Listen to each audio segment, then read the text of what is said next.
নমস্কার বন্ধুরা, আর যে কুকিং চ্যানেলে আপনাদের সবাইকে স্বাগত। আজকে নিয়ে হাজির হয়ে গেলাম নিরামিষ ছোলার ডালের রেসিপি নিয়ে। তো চলুন শুরু করা যাক। প্রথমেই প্রেশার কুকারে 300 গ্রাম ছোলার ডাল ভালো করে ধুয়ে দিয়ে দিলাম। তারপর দিয়ে দেবো এখানে পরিমাণ মতো জল, আর দিয়ে দেবো এখানে ঝালের জন্য চেরা কাঁচা লঙ্কা আর হাফ চামচ লবণ। প্রেশার কুকারের ঢাকনাটা বন্ধ করে আমি 2টো সিটি দিয়ে ছোলার ডালটাকে সেদ্ধ করে নেব। আর এদিকে একটা কড়াই গরম করে দিয়ে দেব তেলটাকে গরম করে নিয়ে এখানে দিয়ে দেব বেশ কিছুটা কুচি করা নারকেল আর সামান্য একটু হলুদ দিয়ে নারকেলগুলোকে বেশ লাল লাল করে ভেজে নেব। এতে করে ছোলার ডালের টেস্ট দ্বিগুণ বেড়ে যাবে। নারকেলগুলো বেশ লাল লাল করে ভাজা হয়ে গেছে। এখন নারকেলগুলো তেল ঝরিয়ে উঠিয়ে নেব। আর নারকেল ভাজলে দেখুন কতটা তেল বেরিয়েছে। আমি যা তেল দিয়েছিলাম নারকেল ভাজার জন্য আর কিছুটা তেল বেরিয়ে গেছে।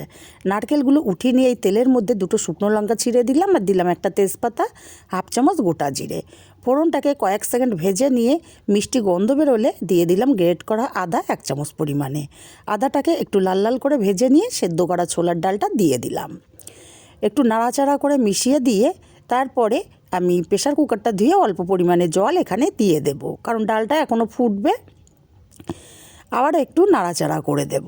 তারপর এখানে দিয়ে দেব কালারের জন্য হাফ চামচ হলুদ আর স্বাদ মতো লবণ আর হলুদটাকে দিয়ে আবারও একটু ভালো করে মিশিয়ে দেব। তারপরে মিনিট 5 ডালটাকে ফুটিয়ে নিতে হবে। ডালটা 5 মিনিট ফুটিয়ে নেওয়ার পরে এখানে 1 চামচ চিনি দিয়ে দিলাম, আর দিলাম হাফ চামচ জিরের গুঁড়ো আর চিনিটাকে দিয়ে আবারও খুব ভালো করে নাড়াচাড়া করে মিশিয়ে আরও 5 মিনিট ডালটাকে ফুটিয়ে নিয়েছি। 5 মিনিট ফুটিয়ে নেওয়ার পরে দেখুন এরকম ঘনত্বের হয়েছে। এখন এখানে ভাজা নারকেলগুলো দিয়ে দিলাম। নারকেলগুলোকে দিয়ে আবারও একটু মিশিয়ে দিয়ে আরও 2 মিনিট ডালটাকে ফুটিয়ে নেব।